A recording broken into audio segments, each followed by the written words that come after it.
ദിതീദേവിയുടെ ഗർഭത്തിലുള്ള രണ്ടു കുട്ടികളുടെ ശല്യം ദേവലോകത്ത് ഉള്ള ദേവന്മാർക്ക് ഇരിക്കപ്പുറത്തില്ലാണ്ടാക്കി. അവർ ചെന്ന് ബ്രഹ്മാവിനോട് സങ്കടം ഉണർത്തിച്ചു. ബ്രഹ്മാവാണ്, നിങ്ങൾക്ക് ഇവിടെ കുഴപ്പമൊന്നുമില്ലല്ലോ, ഇരിക്കൂ, ഞാൻ വിസ്തരിച്ച് പറഞ്ഞു തരാം. ഭഗവാന്റെ ഓരോ സൂത്രങ്ങളും അത്ഭുതങ്ങളും പരീക്ഷണങ്ങളുമാണ്.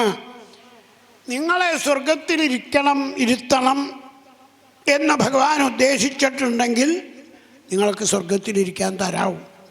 അതല്ല, നിങ്ങളവിടുന്ന് തെറിച്ചു പോകണം എന്നാണ് ഭഗവാൻ ഉദ്ദേശിക്കണതെങ്കിൽ അതേ നടക്കുള്ളൂ. വിശ്വസ്യ സ്ഥിതിലയോത്ഭവഹേതുരാദ്യ. ഭഗവാൻ ആദ്യം വിചാരിച്ച കാര്യങ്ങളാണ് ഓരോന്നോരോന്നോരോന്നായിട്ട് നടപ്പാവണത്. അത് എനിക്ക് ബോധ്യമായി. ഞാനായിട്ടൊന്നും സൃഷ്ടിയാദികൾ ചെയ്യണില്ല. ഭഗവാൻ ചെയ്തത്, ബ്രഹ്മാവെ ഇതെടുത്ത് പുറത്തു വയ്ക്കണോ എന്ന് പറഞ്ഞാൽ ഞാൻ ചെയ്യണു. അതിന് ഉദാഹരണം പറയും. ചാക്യാർ കൂത്തു പറയുമ്പോൾ ഒക്കെ ഉണ്ട്, ബ്രഹ്മായേന കുലാലവന്യമിത. ബ്രഹ്മാവിൻ്റെ പദവി എത്രയുണ്ടെന്നോ ചാക്യാർ കഥ പറയുമ്പോൾ പറയാ, ഒരു കൊശവൻ്റെ പണിയാണ് ബ്രഹ്മാവിന്. കുലാലവൽ എന്ന് പറഞ്ഞാതാ. എന്ന് പറഞ്ഞാലോ, ചട്ടിയും കലങ്ങളും ഉണ്ടാക്കി വെച്ചാൽ അതെടുത്ത് പുറത്തേക്ക് വെക്കുക. ബ്രഹ്മായേന കുലാലവന്യമിത. അവ ചട്ടിയും കലങ്ങളും ഉണ്ടാക്കുന്ന ആൾക്കുള്ള പേരാണ് മലയാളത്തിലിപ്പോൾ പറഞ്ഞത്, അല്ലേ? അപ്പോൾ ബ്രഹ്മാവിന് ഇതേപോലെ പലതും ഉണ്ടാക്കാൻ നിർബന്ധം കൊടുത്തത് അല്ലെങ്കിൽ നിയമനം കൊടുത്തത് ഭഗവാനാണ്. ബ്രഹ്മാവ് ഒന്നും ഉണ്ടാക്കിയിട്ടില്ല. ഭഗവാൻ ഉണ്ടാക്കി വെച്ചത്, എടോ ഇതെടുത്ത് പുറത്തു വയ്ക്കണോ എന്ന് പറഞ്ഞാൽ പുറത്തു വയ്ക്കുമ്പോൾ ഫോട്ടോ എടുക്കും. അപ്പോൾ എന്തായി, അയാളാണ് ഇപ്പോൾ ഇതുണ്ടാക്കിയതെന്ന് ആൾ വിശ്വസിക്കും. ബ്രഹ്മാവ് ഉണ്ണിയായ നാരദനോട് പറഞ്ഞിട്ട്, ഉണ്ണി അച്ഛനൊന്നും ചെയ്യണില്ല. ഉണ്ണിയോടായതുകൊണ്ട് സത്യം പറയാം, അച്ഛൻ ഭഗവാൻ പറഞ്ഞത് ഇങ്ങനെ യന്ത്രം പോലെ ചെയ്യുക, അത്രയേ ഉള്ളൂ. അച്ഛന് വല്ലതും സാധിക്കുമോ? നാരായണപരാഹ ലോക നാരായണപരാമഖ, എല്ലാം ശ്രീനാരായണൻ ചെയ്യണം. എന്നിട്ട് അച്ഛനാ ചെയ്യണതെന്ന് ഉണ്ണി പറഞ്ഞാൽ അത് നാരായണ ഭഗവാനെ ശ്രീവാസുദേവനെ നിന്ദിക്കലാവും എന്ന് ബ്രഹ്മാവ് ഉണ്ണി നാരദനോട് പറയുന്നുണ്ട്.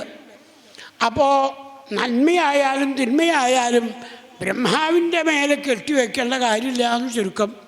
അത് ബ്രഹ്മാവ് തന്നെ കാണാൻ വന്ന ദേവന്മാരോട് പറഞ്ഞു, നിങ്ങൾക്ക് സ്വർഗലോകത്തിലിരിക്കാൻ അർഹതയുണ്ടെങ്കിൽ ഭഗവാൻ ഇത് ചെയ്തു തരും. അല്ല തെണ്ടി നടക്കാനാണെങ്കിൽ അതും വേണ്ടി വരും. തൽക്കാലം അവിടെ ഇരിക്കൂ, ഇവിടെ ഇപ്പോൾ കുഴപ്പമൊന്നുമില്ലല്ലോ. ഞാൻ പഴയ ഒരു കഥ പറയാം. ഞാൻ വൈകുണ്ഠം കണ്ടപ്പോൾ ആരെ കണ്ടാലും ഞാൻ കണ്ട വൈകുണ്ഠത്തെപ്പറ്റി അവരോട് ഇങ്ങനെ പറയണ ഒരു സ്വഭാവം എനിക്കുണ്ടായി. വൈകുണ്ഠത്തെപ്പറ്റി എത്ര പറഞ്ഞാലാ മതിയാവുക? ഭാഗവത്ത് തന്നെ എത്ര സ്ഥലത്താണ് വൈകുണ്ഠ വർണ്ണനയുള്ളത്. ഓരോ സ്ഥലത്തും ഓരോ തരം പ്രത്യേകതകൾ അതിവിടെ ബ്രഹ്മാവ് വർണ്ണിക്കുന്നുണ്ട്. വൈകുണ്ഠത്തെപ്പറ്റി ഞാൻ പ്രത്യേകിച്ച് എൻ്റെ കുട്ടികളോട് സനകാദികളോട് പറഞ്ഞപ്പോൾ, അച്ഛാ എന്നാ ഞങ്ങൾക്ക് അച്ഛൻ പറയണ വൈകുണ്ഠം ശ്രീനാരായണമൂർത്തിയുടെ ലോകം, നൈശ്രേയസം എന്ന ഉദ്യാനം, ഇതൊക്കെ കാണണമെന്ന് മോഹമുണ്ട് എന്ന് പറഞ്ഞാൽ അവർ ഇവിടുന്ന് പുറപ്പെട്ടു. ദേവന്മാരെ നിങ്ങൾ കേൾക്കണ്ടല്ലോ അല്ലേ? പറഞ്ഞോളൂ. അവരിവിടുന്ന് പുറപ്പെട്ടു. വൈകുണ്ഠത്തിൽ ചെന്നപ്പോൾ 7 ഗോപുര, 7 ഗോപുരത്തിൽ 6 കടന്നു. അവിടെയൊക്കെ എൻ്റെ കുട്ടികൾക്ക് സനകാദികൾക്ക് നല്ല സ്വീകരണം, എല്ലാവരും തൊഴുതു നിൽക്കുക.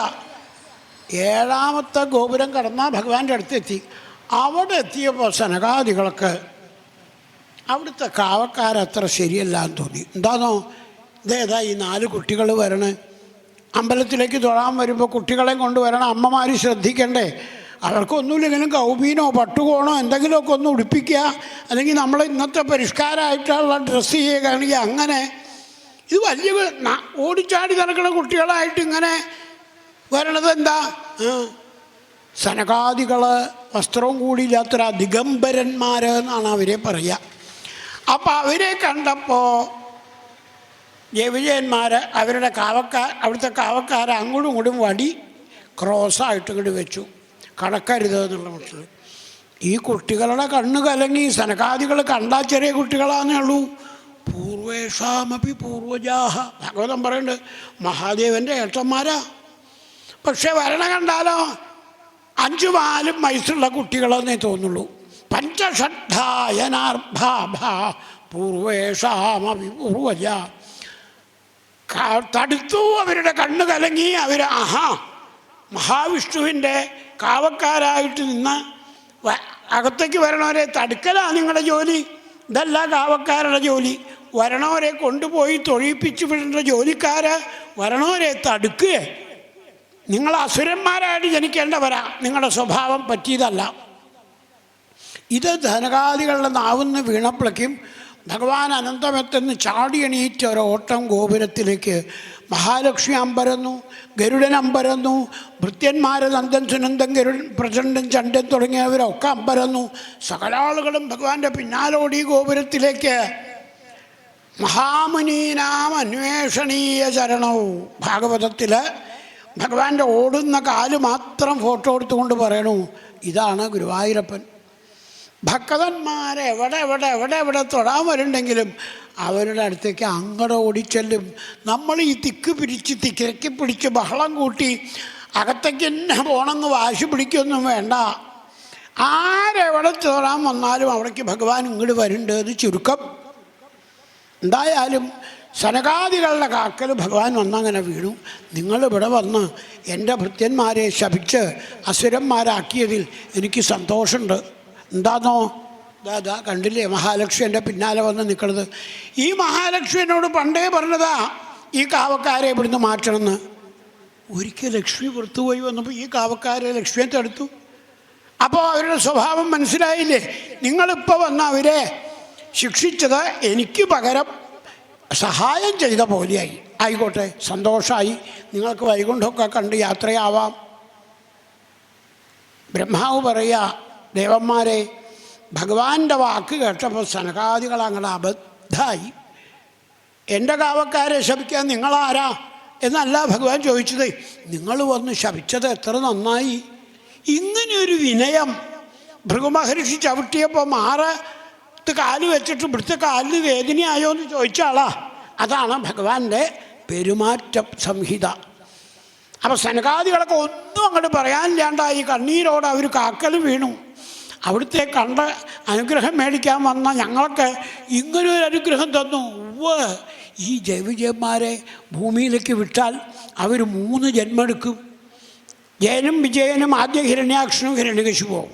അപ്പം ഞാൻ വരാഹ അവതാരവും നരസിംഹ അവതാരവും എടുത്ത് അവരെ ഇങ്ങോട്ട് തന്നെ തിരിച്ചു കൊണ്ടുവരും. പിന്നെ ഇവർ രാവണ കുംഭകർണന്മാരായിട്ട് ഭൂമിയിൽ ജനിക്കും.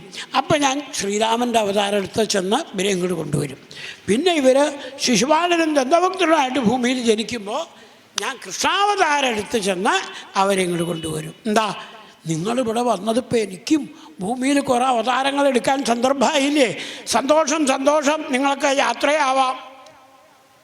സനകാദികളൊക്കെ ഒന്നും അങ്ങോട്ട് പറയാൻ നിവൃത്തിയില്ലാത്ത മട്ടിൽ അവരെ അങ്ങോട്ട് മാനിച്ച് ബഹുമാനിച്ച് എന്താ വേണ്ടതെന്ന് ഇല്ലാണ്ടാക്കി. ഇതാണ് ഗുരുവായൂരപ്പൻ്റെ പെരുമാറ്റം. നമ്മളാണ് ഈ സ്ഥാനത്ത് വെച്ചപ്പോൾ എന്താ ചെയ്യുക? സനകാദികളാളുകൾ കേമന്മാരൊക്കെയാണ്. പക്ഷേ എന്നോട് ചോദിക്കാണ്ട് എൻ്റെ കാവക്കാരെ ശപിക്കാൻ അവരാരാ എന്നല്ല ഇത് നമ്മൾ ചോദിക്കുക. അതാണ് മഹാലക്ഷ്മി അമ്പരന്നു. സനകാദികളുടെ ഹൃദയം നിറഞ്ഞ് അവിടുന്ന് പോയി. ദേവന്മാരെ, ആ ജയവിജയന്മാരാണിത് ഭൂമിയിൽ ദിതിയുടെ മക്കളായിട്ട് വന്ന് ജനിക്കണവർ. സന്ധ്യാസമയത്തുള്ള അവരുടെ ജനനവും ദിഗ്വിജയവും ഒക്കെയാണ് ഇനി അടുത്ത അധ്യായങ്ങളിൽ മൈത്രേയൻ വിതുരന് പറഞ്ഞു കേൾപ്പിക്കുന്നത്.